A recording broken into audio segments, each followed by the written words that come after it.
All right, well, for the inference of time, we'll probably go ahead and get started since we do have a quorum. Thank you, everyone, for joining us for an August subcommittee meeting. I know that's not our normal, but I felt we needed to go ahead and get a few of these items off the table while we had an extra month to do that. So with that, staff, we're going to get started on item number one. Good morning, Mayor Benoit and committee members. My name is Mike Morris. I'm Planning and Rules Manager. I'll be providing an update on proposed amended Rule 1135, emissions of oxide of nitrogen from electricity generating facilities, otherwise known as power plants. In the past, when the rule was adopted back in 1989, the rule applied to electric power generating systems. These would be basically all the equipment used to generate power within multiple facilities located within the basin. In 1993, most of these systems entered the reclaim program, except for the city of Glendale. The other systems would be LADWP, Southern California Edison, the cities of Pasadena and Burbank. And then in 2009, as part of, in 2001, as part of the Rule 2009 implementation, these facilities were asked to conduct BART analysis. The BART analysis was triggered by an increase in power demand in the year 2000, and which subsequently impacted the supply and price of reclaimed trading credits. And so these facilities were required to submit a compliance plan showing how they would meet BART over the next couple of years. And BART was analyzed on a case-by-case basis. Most of the equipment were found to be around 5 to 9 part per million NOx for their BART concentration limits. And during that next 3 years, many of the devices either retrofitted, put on pollution control equipment, they retired equipment, or they repowered equipment, which basically means they replaced it with cleaner equipment. One of the things that I would like to point out is that Catalina Island, which we'll be talking about a little bit later, wasn't subject to this requirement because their total output is less than the 50 megawatt threshold in the rule. So for this proposed amendment, we'll be looking at, instead of systems, we'll be regulating by device. These devices include boilers, which is basically a 1950s, 1960s technology that's rapidly going away for this industry. Internal combustion engines, which is basically just one site at Catalina Island. And then the bulk of the equipment are gas turbines, whether they're combined cycle or simple cycle turbines. And as opposed to the 5 original systems that the rule applied to in the past, now there are 34 facilities that are going to be subject to the rule. They encompass market participants of the California Independent System Operator Corporation, which is CAL-ISO, or municipal or public electric utilities, and of course, as I mentioned, Catalina Island. When we were trying to determine what concentration limits to put in the rule, we went through a BART assessment. The BART assessment basically looked at what types of, what regulations are out there both within the district and outside of the district. It entailed looking at equipment that exists currently, and then a review of technology, both current and what might be coming in the future. With that assessment of the technology, we established initial BART concentration limits, and then did a cost-effective analysis. And then from there, we established what would be the proposed limits that we have for BART. And this was done for each type of equipment and fuel type. So here's the emission limits that we're proposing in 1135. These limits also include a 5 part per million ammonia limit if they're using selective catalytic reduction. The internal combustion engine limit also incorporates VOC, carbon monoxide, and particulate matter emissions. And the effective date for these would be January 1st, 2024, with the exception of the once through cooling boilers and turbines, which have an extended limit to 2029 in some cases, and that's for 4 units. And for the diesel engines, which I'll talk about shortly. So, for the diesel engines at Catalina Island, just as background, there are 6 engines that range between 1,500 and 3,900 brake horsepower. They currently emit about 69 tons per year, at least that was their for 2016.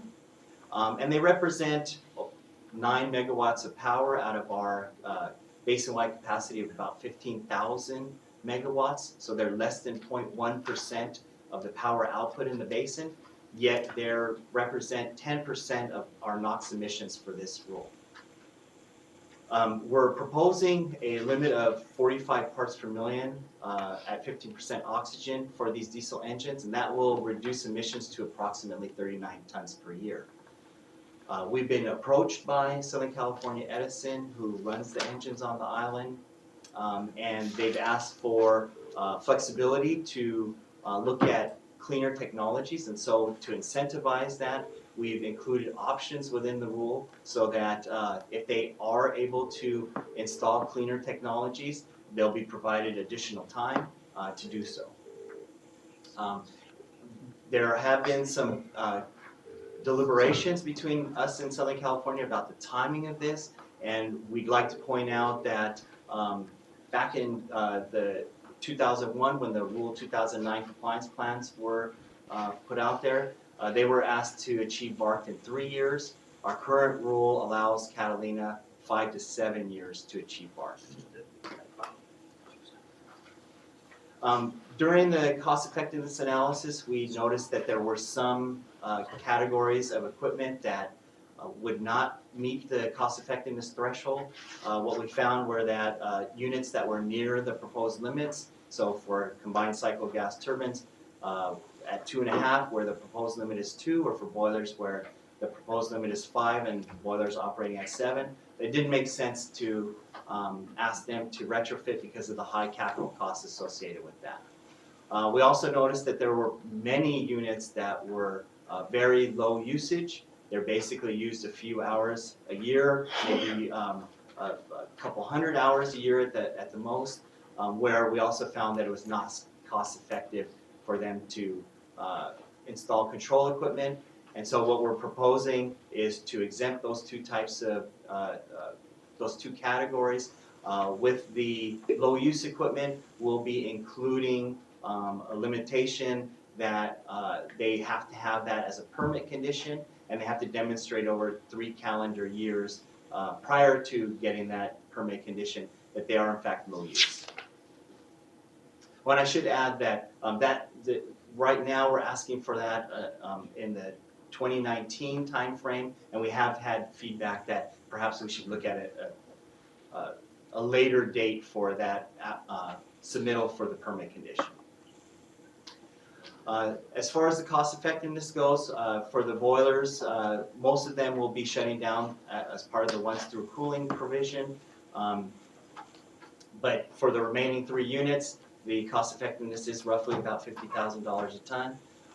For the turbines, 60 to 70% are already at the BART limits, and there won't be much for them to do there. The others are mainly low use. And then finally, for the engines on Catalina Island, we find the cost effectiveness to be about 27,000 tons per ton of NOx reduced.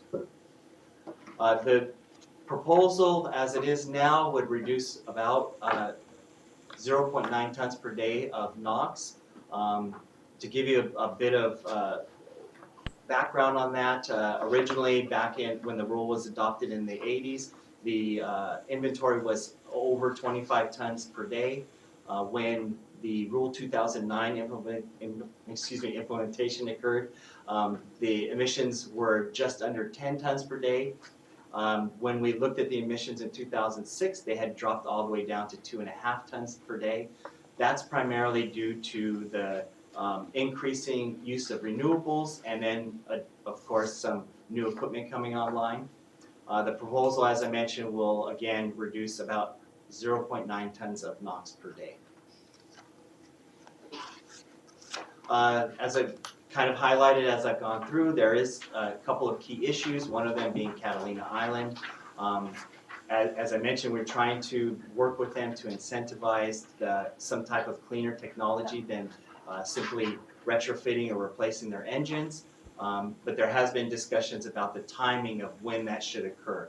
Again, we're looking at, in our proposal, about 2 to 4 years longer than what was allowed in Rule 2009 for BART implementation, but we've been asked to reconsider that and allow a longer time frame. And then as far as the BART analysis process goes, there were a couple comments asking about whether, noting that we should be doing the BART analysis by class and category, and of course we have in this case, as you saw by the limits that we put out. And that we shouldn't apply this to other types of equipment or industry groups. And of course, for this we haven't, and I assume that they're stating that for what would occur in the future with other BART implementation rules. And then the other point that they've put out was that the BART assessments should include both emission limits and effective dates, and as you've noticed, we've done that as well. Oops. Sorry. So for our schedule, we're planning to set hearing in October and with a public hearing in November. And with that, that concludes my presentation.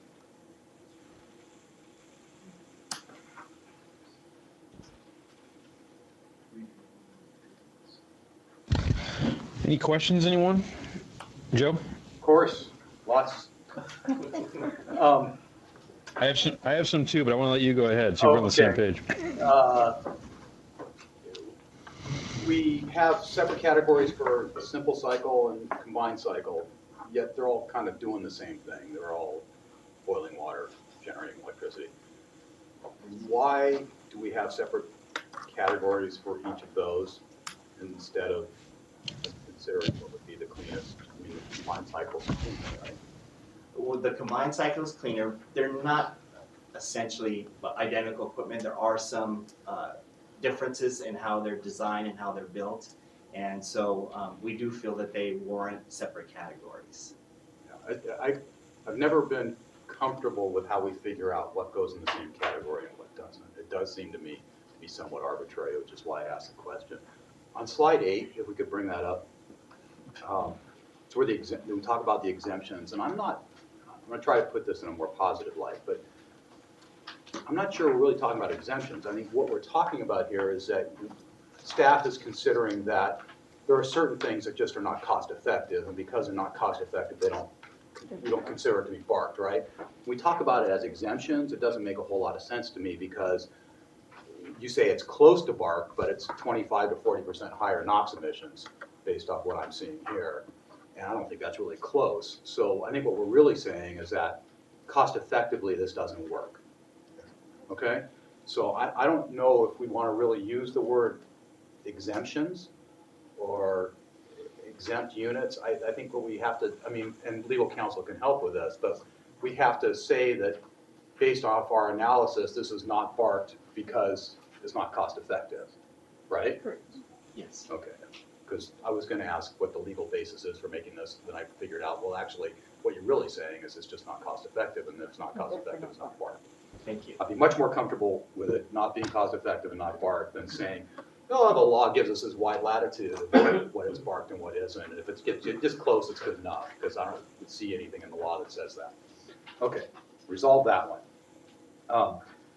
My concern, however, is that with this low use exemption, the time when these different equipment, the boilers especially, will be used is going to be on the hottest days with the worst ozone, and we're going to have excess beyond BART emissions on those days. And this is something that Mark pointed out to me, and it makes a lot of sense. It's like, aren't we setting this up to where we're actually compounding the problems on our highest ozone days because these facilities won't work? Yes? That's not good. I hear what you're saying. I'll let Mike respond. So again, it's a matter of cost effectiveness. There are few hours, again, as you mentioned, during the hottest days of the year generally. But the cost for them to do so would most likely present them, that would be well over the $50,000 per ton, but it would present them a business challenge as to whether or not they'd like to remain in business. And we've been talking about this as long as I've been here, and the challenge really is to green the peak, right? Yes, I mean, so we yes. never have to rely upon the dirtiest things at the most critical time, the hottest days of the year. They are not necessarily the most efficient units. This is Right. why they're not Yeah, being they're low in utilized the loading order, extensively. yes, exactly. But during the high summer That's peaks, when they get used. when we are out of capacity, then they do get dispatched. Yeah, yeah, and it seems pretty silly to have these things laying around 52 weeks a year when they're needed for a few weeks a year, when if there were just some way to green that peak, to make those days when we really need it, we have renewable sources of energy, but that's a little beyond our mandate, but one of the things that we certainly come up against. On slide 9, are we saying that the diesel exemption of $27,000 per ton is above our cost effectiveness standards? Not an exemption, that's our cost effectiveness number, so we believe it's cost effective for them to retrofit or replace. But we're giving them an exemption. No, No, we're not. These are all BARTs. Oh, okay, I'm sorry, I misread that then. Okay, I thought I misread it. What exactly are they being required to do then? to retrofit or replace their diesel engines with essentially diesel engines that meet the Tier 4 standards. And I know Slide 7. there's been a few considerations of hydrogen fuel cells, of other things. I mean, I would think even maybe that camless technology might be something that we would want to try. So we're giving them in the Rule 3 options. Mhm. So the first option is that if they go, that meeting the standard Oh, for I diesel. see, that's how that works for Right. if they're trying something different. Right, so they get more time if they reduce their emissions more than just the diesel standard. Okay. I don't see any proposals for BART limits for PM 2.5 in any of this. Is that something we also do? It's a NOx landing rule for reclaim, so we don't do it. Thank you, Michael. But we do it as part of the permitting, so. As part of the permitting, okay. And then, however, this does have PM 2.5 consequences because we're setting up an ammonia slip limit, right, of 5 parts per million, right? Yes. So have we estimated, given that ammonia slip allowance, how much PM 2.5 can be generated? We have not done that at the present. Okay, it'd be helpful to know what that is. Are we adopting any BART limits that we think are technology forcing? I mean, I guess for Catalina, we're kind of incentivizing or providing them more time to do things that are probably technology forcing. But other than that, are there anything in here that's? I would, no, none of Not these so would be much. technology Not for 1135, and so we're going through the BART analysis for each category. Mhm. The next one that's going to be coming is the 1146 series. Although it's not technology forcing, it's probably a little more on the edge. All right, well, thanks. Those are my And questions. by the way, most of the fine particulates form secondarily as a result of ammonia slip. Right, Ammonia which slip is why I want to reactivity. know, Yeah. we still haven't hit attainment for PM 2.5. Yeah. Still an issue. We should make sure that we at least attach some kind of best estimate number of what that might be as a result of this particular limit. Thank you. Thank you. Very good. I see Supervisor Nelson's joined us as well. Did we get Mayor Mitchell on the phone? Is she connected now? I'm on the phone. I'm on speakerphone with you, but I don't have any video from here. So One trick I learned from that, I've done this once before, is get on YouTube and type in AQMD and you can find the live stream. But I've used that. It's a little delayed, but at least you can see it. Any other board colleagues have any questions? I don't have any. Any public comments? Mayor Benoit. We have one. Supervisor Nelson? Sure. Just, yeah, and I appreciate it. I've actually had the video feed and audio the whole time. I don't know if I've been on your video, but I've had the meeting the whole time. Just looking at staff's chart on, I believe it was slide 5, although I have 2 slides on my iPad that say 5. But just want to understand, Catalina's a little unique because more often than not, people use for transportation on that island golf carts.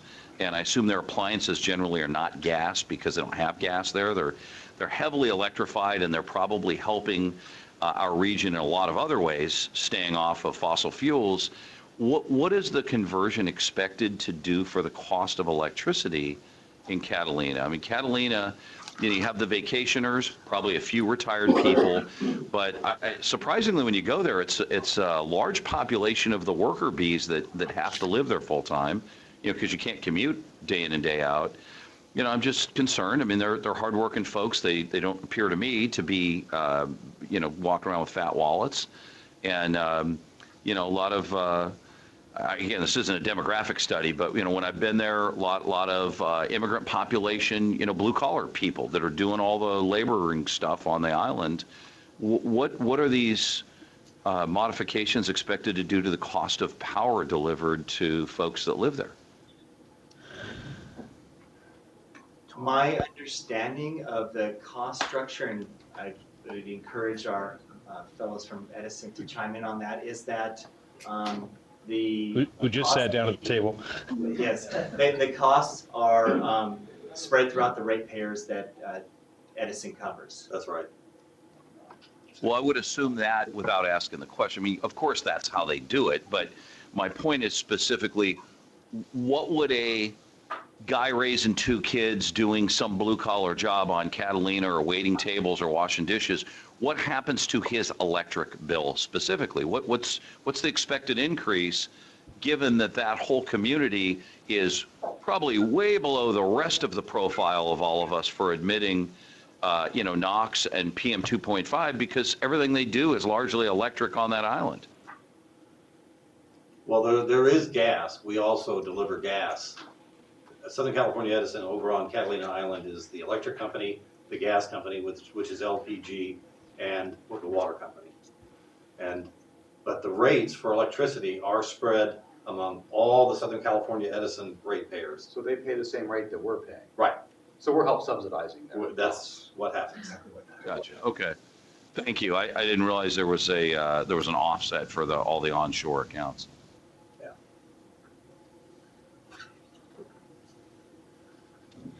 Tom, did you have a comment you want to make?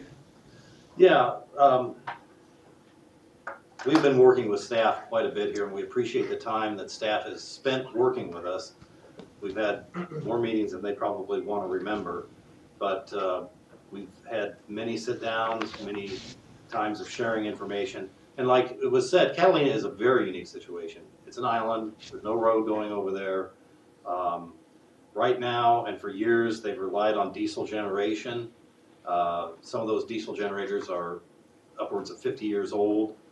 This requires, every week, we have to have 7 deliveries of diesel fuel that comes over on a barge in a truck. They offload the fuel at the facility. We have 2 to 3 deliveries of LPG. So it truly is an island. It's very unique. Right now at Southern California Edison, we have what's called the Integrated Resource Plan process. And what we've been doing is looking at some alternative generation sources. We're looking at solar and maybe solar with storage. We're going to be having some collaboration with US EPA. US EPA is coming up with money to fund a study to determine what could possibly be done. How much land would it require? We've already looked at it a little bit. We're thinking probably over 50 acres, which we would have to negotiate with the Island Conservancy. And there's no guarantee that we would get that. That's going to be difficult because their charter is to keep the island exactly as it was when Mr. Wrigley was there. But they are willing to talk with us. So we've got a conference call next week with the district and with EPA, where EPA will talk about some of their ideas. And again, that's looking at solar and possibly storage. There's even been some talk of an undersea cable. It's very expensive, and a lot of people within Edison feel it would be extremely difficult to get permitted because you have to get Coastal Commission and probably LA County and a whole bunch of other people would jump in on that. And so we're looking at some of these different options, and we're looking at maybe a one-year process to try to determine what's the best strategy. And then even after that, we're going to have 2 more years to seek regulatory approval. And the alternative is not retrofitting. Mike mentioned it took 3 years to retrofit old boilers and other gas turbines, but that was retrofitting. This is replacement. This is coming in with brand new diesel generation, which is not necessarily our top choice. We would like to see something better, and it might be a combination of diesel with solar or something that pushes down the amount of diesel emissions that you're going to have. But it's going to take time to do the analysis, and the other thing of it is whatever we come up with, whether it's just replace the old diesel with new diesel, there's going to be opposition. That's going to have a lot of opposition at the Public Utilities Commission, and there will be people saying, well, why is that the best alternative that you can come up with? So whether it's solar and people on the island saying, well, we don't want to give up 50 acres or more acreage, or whether it's diesel engines or even the undersea cable, there will be opposition. And so bottom line is, what we would like to have is more time to work with staff and have Edison given the opportunity to analyze some of these other options, but that takes time. But if the alternative is just simply, it pushes us into installation of more diesels that will now extend the need for diesel generation for another 40 years, we think it might be wiser to take the time and determine what can be done and take advantage of the fact that EPA wants to provide funding to do at least some of that analysis. For the record, could you identify yourself? Oh, Tom Gross, there we go. Mr. Chair. Thank you, Tom, for your comments. Can I ask a question based off of that? Please. Yeah, Tom, on slide 7, we showed 3 options for timetables. What you're saying is that you don't think those timetables work for Edison because of? Well, the timetables, I probably have to look at the slide. Go all the way up to 2026 if you're going to reduce emissions by 60-some%. Yeah. So the problem is in order to get to the point that we Can decide which option to take. we have to have a year of analysis and then start looking at what's in the art of the possible in terms of actually getting permitted.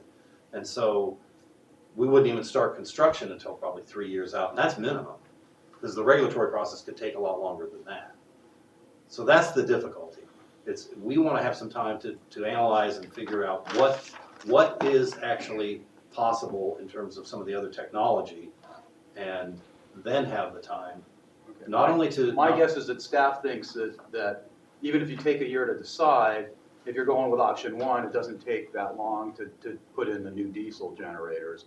But if you're going with something more aggressive, that they're giving you extra time to do that. But I can let them figure that, answer themselves. Yeah, that's correct. We're basically trying to incentivize the cleaner options, provide the time. I think there's some discomfort when we hear that they may need, upwards of 10 or more years in order to come to some type of conclusion. Do you think it will really take that long?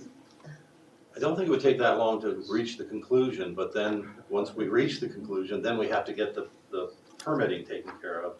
And again, Have no you matter worked with which one. Lockheed? He kicks out those permits like nobody's Yes, business. work with Lockheed. How quickly you got your permits? I've worked with Lockheed more than he wants to admit. Okay, I mean, I'm certainly willing to be flexible if necessary. I'm comfortable with like putting this in the rule, but then, you know, maybe saying that we recognize that we might need to adjust this or something down the road. But I want to keep some pressure on you guys, but not so much that you can't actually, that's unrealistic. You know, obviously we need to be reasonable about it. Sounds like a fair approach to me. All right, any other questions of staff or any other public comments? Does we have another public commenter back there? Yes. Thank you, Tom. Hi, I'm Carl Laney with Montrose Air Quality Services. We work with several of the municipal operators here in the basin. I just wanted to point out first and foremost that staff has done an excellent job of reaching out to the regulated community, understand our operations, understand our technology, understand our mission to serve our communities. We had submitted comments to the district fairly recently on some very, very minor items that we would like to have continued communication on, and we look forward to that. I did want to point out also that one of the things we strongly encourage is the district's continued differentiation between simple cycle and combined cycle turbines. The reason for it, there are several reasons for it. The first of which is the exhaust parameters, the exhaust temperatures of simple cycle turbines are very different from a combined cycle, and managing those temperatures to allow the catalyst to operate at optimum levels is much more difficult. Simple cycle turbines are also more prone to have load swings. That's just the way they operate. That's the reason they exist. Simple cycle turbines, as a rule of thumb, tend to be operated less than combined cycle turbines. And the simple cycle turbines that we're talking about in the South Coast District happen to be some of the most recently installed generating devices in the basin. They were installed at backed, and the levels that they are installed at continues to be backed even today. So from our perspective, there's really not much more we can do with those. It's modern technology that's in place. It's the best available today. Thank you.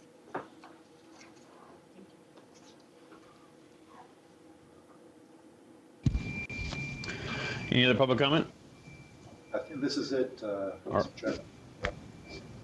All right, with that, we'll move on to item number 2, status report on Reg 13, new source review. Thompson? Or Bill? Mr. Chairman, this is a report that we bring to your attention twice a year approximately, and it's one of our standard reports. Would you like to listen to our presentation, or our feelings won't get hurt if you want to? Well, during a normal meeting, we would say no, but since we actually have time today, yeah, I'd like to actually hear what we've Absolutely. There you go. Thank you, Mr. Chairman. I appreciate it. Okay, my name is Bill Thompson. I'm here to present the update on the equivalency of Reg 13 with federal requirements. We do this twice a year, as Lockheed said, so it's not that often. And so the report basically is to determine whether or not our local NSR is equivalent with federal requirements. We've done these reports going back to 1990, around 2002, 2004 timeframe. The EPA requested that we formalize the process in a rule. We did that. We adopted Rule 1315 in 2006 and 2007, and we readopted it.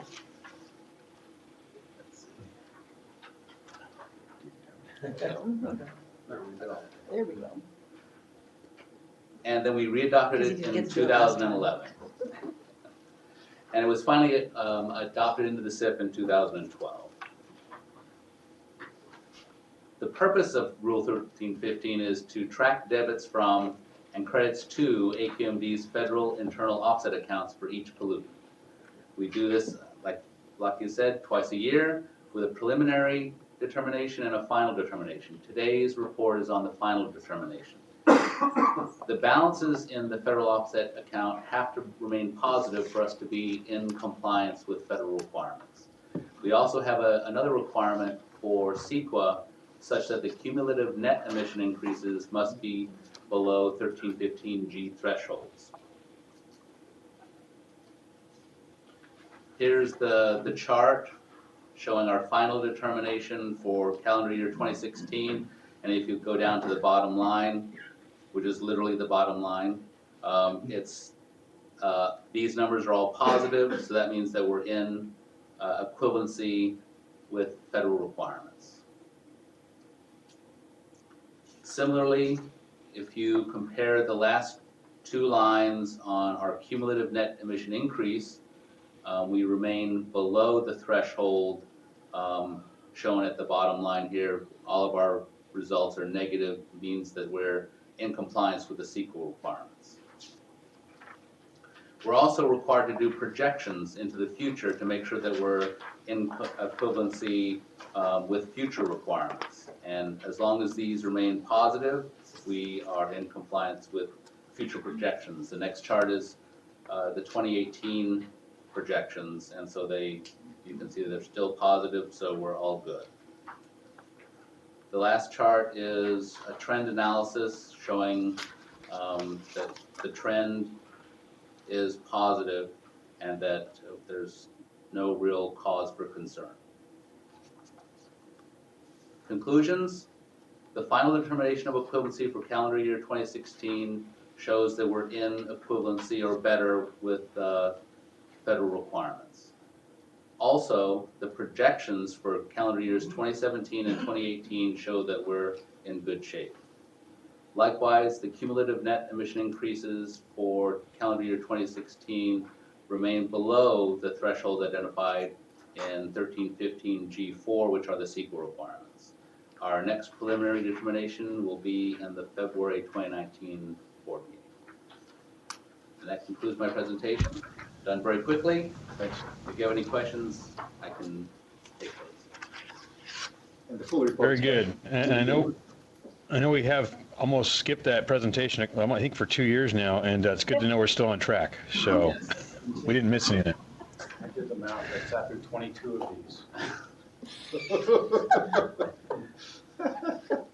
What's that, Joe? Well, now, You talked to Lou? in the defense of the program, you do want this to be very quick and there to be no problems, because if there is a problem, the agency can't issue permits. Right. So No, silence is golden. I was just saying, I've been on the governing board for 11 years, so that makes 22 of these that I've seen, so. Actually, the rule was back in 2011, so readopted, so. We didn't start getting these till 2011? Well, we might have had them the first time we adopted. I think. Yeah, I don't know. It's been a They long- seem very familiar. long is what I'm road. saying. Long time. There may not be the most interesting presentations because everything looks great. Yeah. But they may become interesting as we go through the reclaim transition. As the projections Yep. within. Yes. Yes. Yeah. Yeah, there's an ancient Chinese curse that says, "May you live in interesting times." Mr. All right, any public comments on this? Ms. Mitchell has a question. Go ahead, Mr. Mitchell. And Lockie actually raised this, is how do we review this in connection with our ending the reclaim program? It shows NOx that we have a surplus, a projected surplus at the end of 2018, and NOx is 20.81 tons per year, or per day. Is that a per day? Yes. Yeah, Right. that's per day. Right. So how do we use that number? Because I know one of our concerns with shutting down the reclaim is NSR. And so tell me how this information we have here interacts with shutting down reclaim. Right. So what we are presenting here predominantly applies to the non-reclaim transactions. Once you superimpose the reclaim transactions, those balances can change quite drastically. So we are very carefully analyzing the situation, and depending on how we craft the reclaim transition, we can impact the final balances quite a bit. So we have to be very careful how we design the reclaim transition and to what extent we want to rely on our existing internal NSR bank. Yeah, it's a very good question and one that we're spending quite a time grappling with and designing a program that deals with it appropriately. Because I assume that we'll be relying on the surpluses in these accounts after reclaim is gone, when we may need to tap into these accounts for that. Possibly. Yes, Correct? not necessarily. We're looking at, Potentially, yes. It's one of the options It's one that of the we're options. considering, yes. EPA may have something to say about that. One option Right. can rely on the internal bank. Another option is to give the free market an opportunity to generate future offsets. A third option can be a hybrid one. So there are a number of different routes that we can go. But we don't even know what the demand is going to be. And we don't know what the demand is going to be. But as you pointed out, the NOx balances are not as high as the balances of the other pollutants are. So we have to be very careful. Right, okay. Okay, thank you. Now that we're done. Public comment? Yeah, now we got Boy, this is really Now we just have public comment, digressing. thanks to you. David Rothbard representing the Southern California Alliance of Public Land Treatment Works, and very good discussion. And along those lines, as far as the future, I did have a question on the graph that all the constituents are going up in balance and NOx is going down. Is there a reason for that, especially with the greater demand coming up for NOx? That's a little concerning that it's going down. Why would that be going down when the other balances are going up? There aren't as many ORFA shutdowns. Most of the increase in the other pollutants predominantly come from ORFA shutdowns. Facilities shutting down and not claiming the emission reductions, then we aggregate all those and we invest them in the bank. But we don't have as many on the NOx side. And as a technical matter, we also discount pursuant to the rule to BART when every year we have to discount the entire inventory as in compliance with the rule. So you'll see that later on in these years, we've adopted quite a few NOx rules, and so the inventory has to be discounted to accommodate those NOx rules. And It counterpoint. reflects surplus emission reductions, Yes. right? Fully EPA approved surplus emissions. Now, the counterpoint and in acknowledgement of Lockheed's point, you'll see a kick up of the CO number. This CO number is because we had a huge plant shut down and not apply for CO credits. So those return back to the bank. Thank you. So the good deed of cracking down on NOx emissions does not go unpunished in terms of our balance in the It's, environment. it's a double-edged sword. Yeah, yes. And, yeah, okay. Makes sense. All right, any other public comment? Very good. We'll move on to the charboiling equipment item. Thank you, Chairman. Thank you. Thank you, Mr. Chair. This is Tracy Gauss, Planning and Rules Manager. As you'll recall, a couple of board meetings ago, the issue about charboiling emissions came up, and an example that Dr. Liu brought up. So what I'd like to do is kind of give you an example and a summary of some of the efforts that we have ongoing with respect to controlling the emissions, not only for particulate matter, but for NOx, as it relates to commercial cooking operations. The first one I'd like to talk about is about charbroiling. Charbroiling is one of the, really, through our MATE studies, is one of the largest uncontrolled sources, direct PM 2.5 controlled sources that we have yet to really tackle. A lot of the concerns that we've addressed and have tried to work on have been met with some cost issues that have caused us to do some rework. So what I'd like to do is just give you a little bit of background about the work that goes on. Actually, that dates back to the 1990s. We did a survey and found that 13,300 restaurants approximately are within the basin. The fluctuation of businesses that, I mean, it's a kind of a turnover business, but the ones that close and the ones that open, it still roughly is around 13,000 restaurants per year. Some of the early efforts that we did is we looked at emissions characterization, we looked at the different types of cooking equipment, we looked at woks, we looked at deep fat fryers, we looked at underfire charboilers, we looked at just the griddles, and tried to really come up with, where are the bulk of the emissions coming from. And what we found was, through an additional effort to evaluate what the emission factors are for fish, chicken, beef, hamburger, is we found that the majority of the emissions are actually coming from the cooking of beef due to the fat content. And we're looking at, in terms of hamburgers, of about 80% lean, so 20% fat, that the bulk of the emissions were coming from underfire charboiling cooking beef.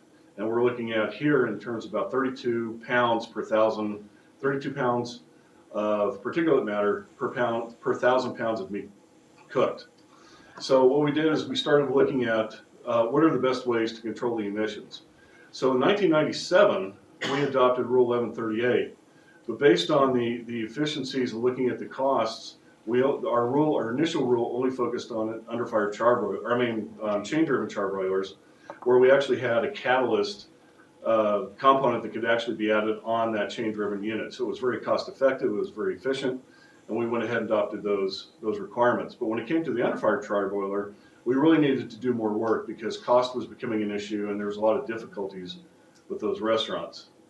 When you look at what else has been going on in the state, the Bay Area and San Joaquin Valley have likewise adopted our chain-driven requirements.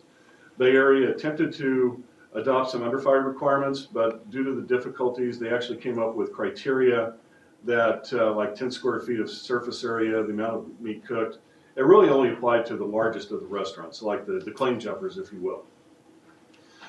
When San Joaquin Valley looked at adopting similar requirements, they too found the same difficulties that we did, and they only adopted the chain-driven requirements. A couple of things that those agencies did, as well as us, is they looked at, what was the impact on the revenue, what was the impact on if you will, on the profit margin for those restaurants, and how did that impact them?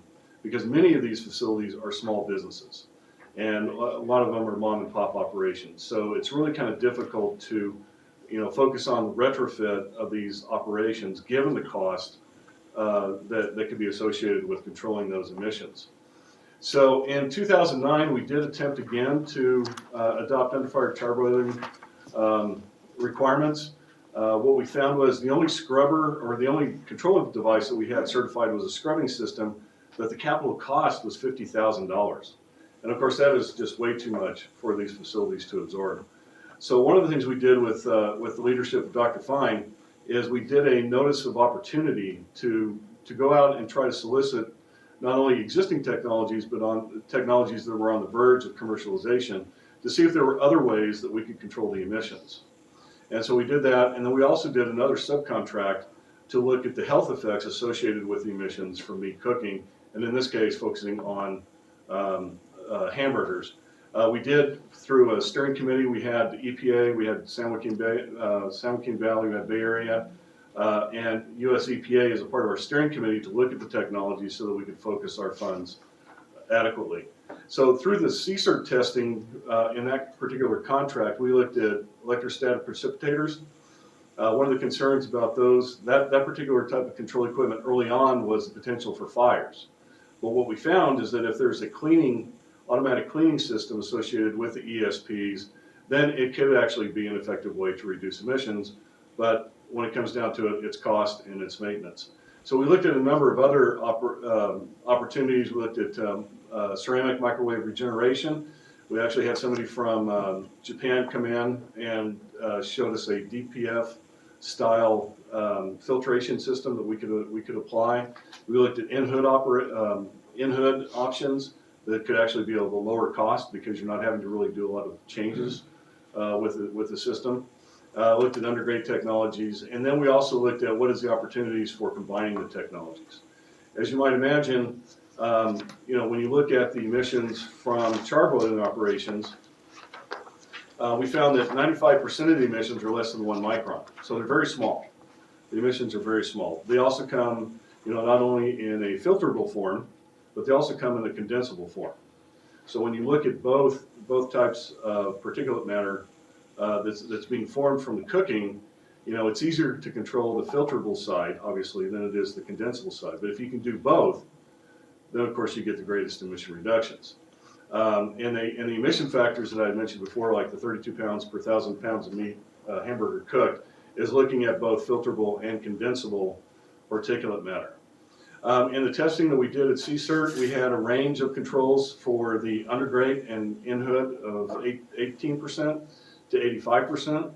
The variation does have different cost implications, so we're looking at 5,000 to 50,000 depending on that configuration.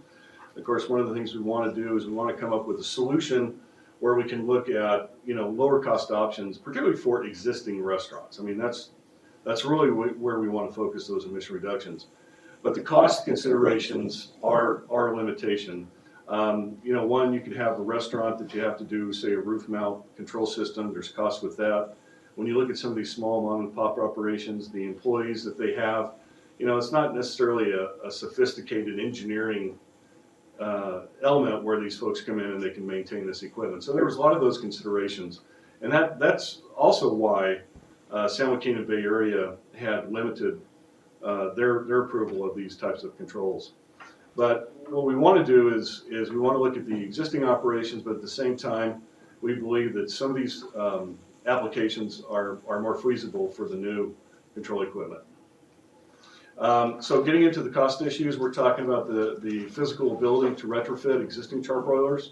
So we're not only talking about what's going on in the kitchen, because as you might imagine, the hoods that are venting the cooking equipment aren't just venting underfire charbroilers. They're actually venting everything. They're venting the deep fat fryers for French fries. They're doing the griddles and everything else. So there's a consideration there with the airflow, which I think is what one of the elements that Dr. Liu had mentioned, is that they had higher PM emissions inside the restaurant than outside, and part of that could be an airflow issue. A lot of the controls that are installed today are really being done more from a nuisance standpoint in dealing with local governments. But there's a number of other considerations when we're trying to control PMs, looking at the hood size, the ducting. We've got to factor in the capital cost, but one of the biggest elements for these, particularly for the existing restaurants, is the operation and maintenance of that equipment. That is really one of the biggest stumbling blocks that we have for the existing operations. So one of the findings that we have is we do have this wide range of ability to control emissions. Given the nature of the industry, particularly for the existing restaurants, is should we pursue controls that are less cost effective, that maybe not get us that 80–85% reduction, but maybe get us 30%. Obviously, those controls would focus more on the filterable side as opposed to the condensable side. But in the end, when you think about 13,000 restaurants, I mean, we are talking about some decent reductions here. And so the rulemaking calendar for next year will include an amendment to Rule 1138 to look at that, but we'll be bringing back to the committee and to the board an analysis that shows this wide range of opportunities that we have, and given the cost nature, which is a big factor, what is the best way to address the emissions from under-fire charbroilers? I do want to highlight that we did have that subcontract with UCLA and UCR. They took some of the emissions that were captured during the cooking operations and did an analysis, and they found that the most of the emissions obviously are organic and elemental carbon, but it also contains toxics. So the emissions that are coming out, being the PAHs and nitrate PAHs, as well as just PM in general, are emissions that come off from the cooking operations. So it behooves us to try to find operations where we can reduce those emissions, because there is a definite public health benefit given the number of restaurants that we have in our jurisdiction. One of the other projects I want to talk about was our NOx reduction from cooking equipment. As you might know, majority of the equipment that's out there isn't electric, it's natural gas. It comes from a number of different pieces of equipment, whether it's deep fat fryers, underfire charbroilers. So as a part of the AQMP, what we wanted to do was do a contract to start characterizing the emissions associated with these various types of cooking equipment. One of the things we didn't know is, we didn't know the emission rate. There's a lot of different configurations, but we wanted to come up with a protocol to evaluate the emissions, and then also at the same time be able to do that characterization such that we could look at control options. So through the protocol development, we've worked with the gas company. They've been very, very helpful, in particular with their facility down in Downey in helping us out. We contracted with them as well as Frontier Energy, most people know them as Fisher Nickel, to develop protocols and to measure the NOx emissions from the burning of natural gas for the cooking equipment. We looked at the number of equipment, boilers, fryers, griddles, ovens, etc. We tested a number of units, and through that process, we've developed really good protocols with and in conjunction with our source testing division. They have been an exceptional help in this area. We've developed these testing protocols for all the different kinds of equipment as listed here on the slide, for ovens, different types of ovens, underfire charbroiler, griddle, deep fat fryer, so that once we get those protocols and we can characterize those emissions, then we can start looking at what are the ways that we can reduce those emissions, what are the options. When it comes to, and then looking at this slide just kind of gives you an idea of the different types of equipments that we looked at in terms of the ovens. But one of the things we want to look at is when it comes to an existing restaurant versus a new restaurant, how can we incentivize, change out of the NOx or the gas burning equipment to get those NOx reductions. So that's one of the things we're working towards is an incentive program to help the existing restaurants get equipment that's lower emitting. So our next steps with regards to on this NOx side is to analyze the testing of the equipment that we already have information on, determine if we need to do some additional testing because there are a lot of variations associated with the different cooking equipment. We're going to continue to work with the food industry and with the gas company and Fisher Nickel so that we can hopefully this next year come forward with some kind of a recommendation where we can not only get the PM reductions for 1138 for underfire charbroiler, but then also look at the NOx reductions from these many commercial cooking operations. So with that, Mr. Chair, that's all I have. If able to answer any questions. Very good. Any questions from my board members? Of course, if I may. Dr. Liu, go ahead. Let's see. So I think what I heard, Tracy, was that next year when you bring the rule forward, we're going to try to go for both NOx and PM? We're going to try to go for both. Okay. Definitely the focus will be Makes sense. Will be PM. But you don't want to do one and then come back a couple years Exactly. later and do the other and right. get everything right. Definitely co-benefits. Yes, sir. And we are hoping we're going to get that to the board for consideration next year. Yes, sir. And when we do vote on that, we will end up being much ahead of the San Joaquin Valley and the Bay Area AQMD, right? In that regard, yes, sir. Good. That's what I want to be. Yeah.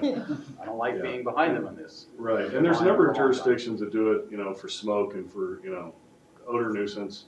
But this will more than accomplish that. Okay. And I appreciate that you're sensitive to the mom and pop issue, and obviously the bigger ones we might be able to do a little bit more with and impose a little bit more costs on them. But we do need to, of course, be very sensitive to what this does to small businesses and especially restaurants because I love to eat. Yes, sir. The PAH issue is really concerning, and I wish Joe Kay were here because polycyclic aromatic hydrocarbons are one of my favorite toxics. They're extremely toxic. In water, they measure them in parts per trillion in terms of levels and stuff. So it's a very nasty toxic chemical, and it's just really bad that it comes off of boiling fat, which that's how you generate PAHs in one way, shape, or form. So we really want to make sure that we minimize not only the emission, but also exposures. And I know that we're not an indoor air quality regulator, but it seems to me that there's something we must be able to do to let restaurants know that they really have to have good ventilation within the restaurant. I don't know if we've ever done any indoor air PAH samples or measurements, but I'd be a little afraid at some of these places because, you just know when you walk in, you can smell that wonderful smell, right. and what you're actually smelling is included in probably some PAH levels that are far beyond what you would get on an ambient outdoor air quality sample. So it seems to me there's a good educational component, and we could bring in teams of these students that we've been giving these air beam sensors to and showing them the pH levels inside and outside. That might be the most effective way of convincing them to have better circulation within their restaurants. But I think, I mean, there's a couple of things that go beyond regulation here that we should probably be looking at. One is educational component, maybe even some science in terms of sampling pH levels within some restaurants to see if it really is the problem that we think it might be. Educating them about airflow, and then maybe trying to identify, would there be any incentive funding to do some of this stuff, especially for these mom and pops who otherwise might not be able to afford reducing their PM and NOx emissions as much as we would like.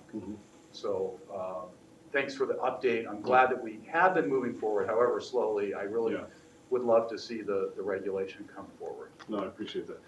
Just to add on, besides some of the cost considerations in working with the restaurants, trying to get their buy-in, if you will, for doing things a little bit differently. Of course, one of the biggest concerns is the look of the food, the taste of the food. So they're really worried about whatever we do is going to change that part, because that's what people go in. They want a hamburger, they want it charbroiled and everything. So there's some things that we need to work with the stakeholders We're on not that. going with the anti-burger label here, right? Right. We're going to stay Veggie pro-burger. only, right? Yes. Yes, and then one of the other elements, as you mentioned, looking at the larger versus the smaller, we could end up with a tiered system that, depending on how much meat they cook on, let's say, a weekly or monthly basis, we could have, say, maybe lower control requirements, because those may be more on the mom and pop side. And we can get some, maybe, we'll get some efficiencies, but maybe the requirements aren't as stringent for the smaller as they are for the larger. And then we can look at existing versus new.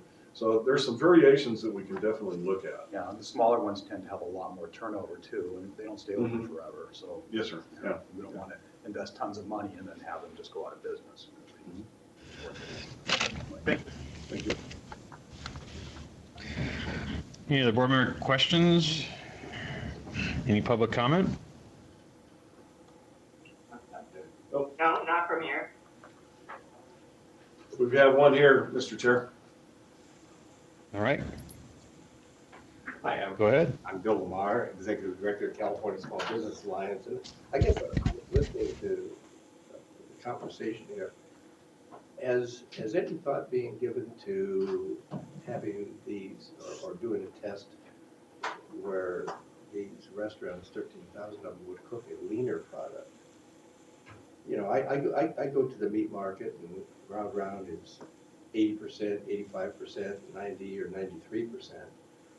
And for health reasons, I try to get the most lean. So if they're cooking less fat, which addresses your PAH, and you said, people want a good tasting, healthy burger. It seems to me that you'd get some benefit. But the taste is in the fat. Well, I know. And I didn't say healthy. Well, fat, healthy, I don't know, but I mean, you're an air agency, but it seemed to me that you'd get some benefit from from less PM if they cooked a leaner product than they would with a fattier product. There are those who believe in the cooking industry that the fat is the flavor carrier. Yes. And so a lot of them are reluctant to do something that's less than 10% fat. Yeah, but we're an obese society. And No, that's right. That's very true. But anyway, just a thought. Thank you, Bill.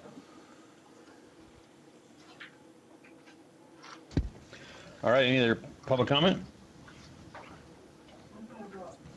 All right, very good. Not on this item though, I believe she's. Oh, I'm sorry, there's one more. Under other business? This is Yes, that's under, right. no, under public comment. Under public It's comment. Hold on one just second, general public Florence. comment. Let's Yes. get to public comment. Mr. Chair, I think that Florence's comments are under item 5, not under item 3 or 4. That's right. Okay, before we do that, Florence, any other business from my board members? Not hearing any, then we'll go ahead and, there's no other public comment on that last item, right? Correct. No, sir. All right, great. Florence, go right ahead, public comment. Thank you very much. Florence Caribbean with the Del Amo Action Committee. I'm here to discuss briefly Rule 1469. My first overarching comment is that I do not believe that this rule is ready to go to public comment or hearing And the reason I feel that way is because the rule is extraordinarily confusing, very poorly organized. It's very difficult to even determine what the rule requires. I want to mention first that there is no threshold level of safety for hexavalent chromium. So even the purpose of the rule is somewhat lacking ambition in that it is to reduce hex chrome emissions. I was a supervisor of inspectors at the Department of Toxic Substances Control, and I can tell you that I would not want anyone delivering this rule to my desk and telling me that I was responsible for enforcing it, because it is filled with confusing information, contradictory information, etc. I want to give some examples. There were 4 things that we talked about with this rule. One of them was enclosing hexchrome operations. One of them was housekeeping. One of them was distance from sensitive receptors, and also emission reductions. So I'll start with housekeeping. The rule has a definition. It refers through the rule about a definition for approved cleaning method. This means cleaning up hexavalent chromium in water, presumably, or possibly dust, using a wet mop or a damp cloth or wet wash or low pressure spray nozzle or a HEPA vacuum. Now that is going to generate wastewater. I don't believe there's any guidance as to what should happen to that wastewater. So is it going to go into the sewer? Also, I think it greatly puts at risk the workers who are going around with a wet mop or a damp cloth trying to clean it up. But if you don't want to do that, you can consult with the executive officer for another method. And that's another thing that this rule is generously includes. A lot of the conditions give you the option to go and see the executive officer to see if you can get a different way of doing business. The other thing I'm concerned about is the definition. Most of us who've had any exposure to this rule know that there are 3 tiers of tanks and different regulatory requirements for those tiers. So in the definition, they define a tier 1 tank as having a concentration greater than 1,000 parts per million. But it's not a tier 2 tank. Now, if you want to find out what a tier 2 tank is, you have to go to page 94 of the regulation and look at a chart. And I can see why. Because the chart, a tier 2 tank, so a tier 1 is basically between 1,000 parts per million and 5,200 parts per million. Tier 2, 5,200 to 10,400 parts per million of hex chrome and different temperatures that also are brought into consideration. Also, sensitive receptors. There's been a lot of talk about how there are people living near these plating shops. And so we have a sensitive receptor, and in one part of the regulation it's defined within 100 feet of the property line of the company. But then there's a chart that has a different bit of information. So we have distance to sensitive receptor in feet with a footnote. In feet it's 330 feet. But in the footnote it says the distance shall be measured to the nearest meter, which is different than feet, and it should begin at the edge of the treatment of the chrome tank, which I never ever heard of anything like that. The chart that used to be in the rule has distance to sensitive receptors 100 feet and also has an effective date for compliance. What this chart indicates is that there will be a great deal of reliance on chemical fume suppressants in the rule. I'm going to submit written comments. Got about you've got about 4 minutes, and I appreciate your comments. I would ask that you maybe check with staff on any other comments and see if we can work on some of these items. And since this isn't on the agenda for today, we really can't make too many comments, but I appreciate your comments very much so. Thank you very much, and I will be submitting written comments and providing more input on this rule. Very good. Thank you very much. Any other public commenters? Or general public No, sir. items? All right. With that, we'll go ahead and conclude today's meeting. Thank you all for being there, and I hope everyone's enjoying their summer. Thank you. Be safe, Mr. Chair, with the fires. All done here. Thankful. Great.